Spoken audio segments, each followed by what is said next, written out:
One team that was active at the deadline, the Miami Dolphins, traded a guy and acquired a guy in trade. DeAndre Washington arrives from the Chiefs, a very late-round swap of picks, like not even anything to really speak of, but it shows that what happens that 8th week of the season can dictate a last-minute trade. Myles Gaskin gets injured on Sunday. He's going to be out multiple weeks with an MCL sprain, so the Dolphins have a need. And the Chiefs have a surplus because of the arrival of Le'Veon Bell. So DeAndre Washington gets shipped to Miami, where he will after Week 9, because he won't be able to play this week due to the COVID-19 protocols and the waiting period, because that travel from one team to the next pierces through the NFL's unofficial bubble. You need to make sure he didn't catch it on the way from Kansas City to Miami. He'll be able to play come Week 10, and he'll help pick up the gap that is created by Myles Gaskin not being able to play. Right. Also, the Dolphins traded receiver Isaiah Ford to the Patriots. That one's odd to me because the Patriots are the ones who should be selling, and Right. the Dolphins are the ones who should be buying. The Dolphins are the contenders. The Patriots are the team that is left to making excuses, and we'll probably talk about that later, but they are excuses, and they're not good excuses, as Ben Volen of the Boston Globe pointed out yesterday, this idea that it's a salary cap issue. Any idea why the Patriots would have wanted Isaiah Ford and why they'd make that move at the deadline? Because they're not folding the tents. Nobody gave them the memo that said this year's over. They don't give a damn. They're going to continue, and he's going to continue to be the curmudgeon he is, and he's going to grind and grind and grind. So, yes, I know there's a lot of talk about all that stuff either way, but I think this is, again, New England has always got their eye on these undervalued receivers that they liked in the draft. And, you know, hey, sometimes it's the reason they miss on some of these guys in the draft. But I think it's just a guy where they had their eye on him. They thought he could help their roster a little bit at the wide receiver position. I mean, because they're getting almost zero production. Really, the only guy right now that can separate from anybody is Damiere Byrd. And so I think they're still looking at it like they're not going to count themselves out. That the AFC East and the 7 playoff spots and all like that, they're going to fight this out and see if they can't go on a run. And I think that's ultimately why. Yeah. And look, that's an argument that we may have later in the program. Right. But I look at it this way. Is Isaiah Ford really going to make a difference? When has a guy acquired at the deadline ever been the difference maker for a team? Herschel Walker 31 years ago was supposed to be the difference maker for the Vikings, and it ended up being the difference maker for the Cowboys to the tune of laying the foundation for a team that won 3 Super Bowls in 4 years. Shereen Williams and I were trying to remember last night during TPM, and I didn't remember to research it last night and brainstorm on it. I can't think of a time when a deal that was done during the season delivered a dramatically better team on the other side. Right. Well, there was the Amari Cooper trade. Pete just said that in my ear. That's not a bad idea, right? But, yeah, I know it wasn't a huge difference. I mean, Emmanuel Sanders last year was certainly a big, acquisition for the 49ers. It wasn't like, oh, my gosh, now they're going to the Super Bowl. You just knew they did. Well, even though they did, but they needed that help. That's all I'm saying. Hey, I'll say this year, just so far what we've seen, Baltimore and Yannick Ngakoue has a chance to maybe be that type of guy. I think there's more out there than we think. Did it always relate to them being the Super Bowl winner? No. But I feel like there's some I'm going to think about that. And as this show goes on, I'm going to throw them out there randomly because I think there's more out there than we're remembering right now or forgetting. Just shout them out as they come to mind. I will. And we'll pause and go back and revisit it. I will. I understand that strategy, and that's why I think a lot of these deals don't get done. You're trying to strike the balance between going all in now versus building for the future.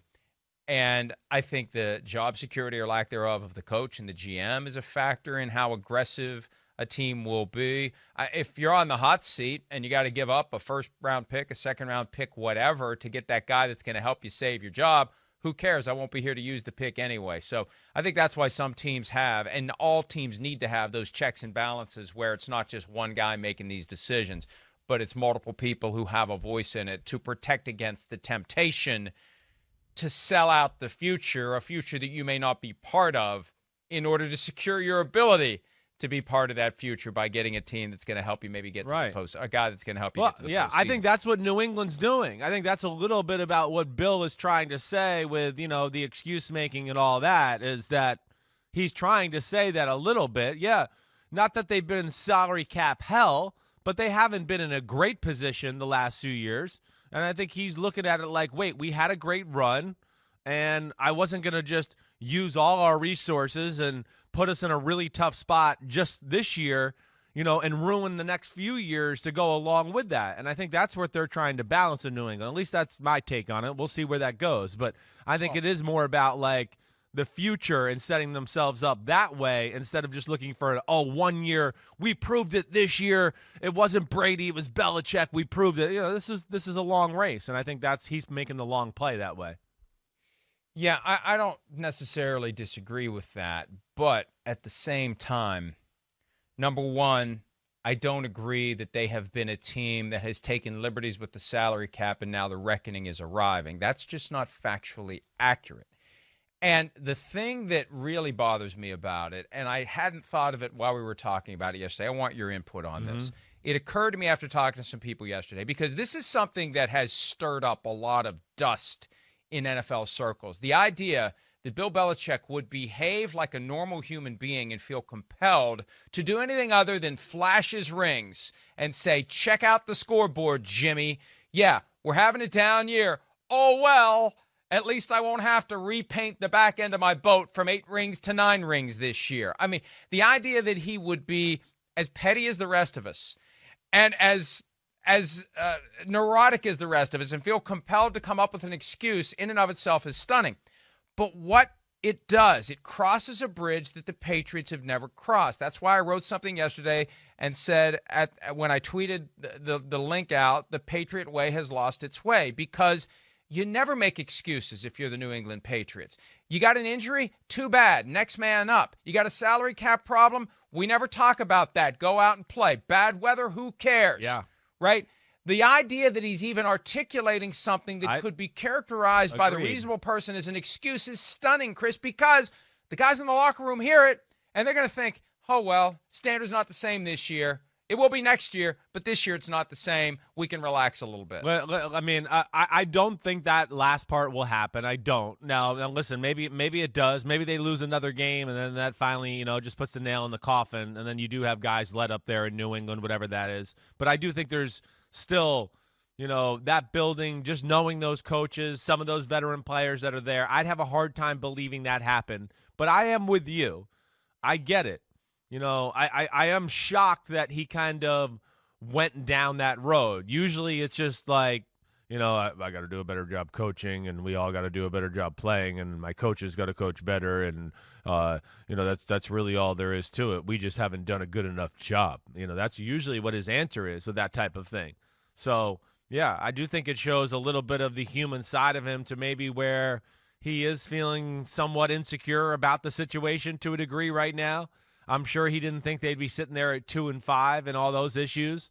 So I'm sure he's a little bit pissed off about it. I'm sure he's a little bit pissed, too, maybe that he didn't act more aggressively in the offseason to get some players and do things like that.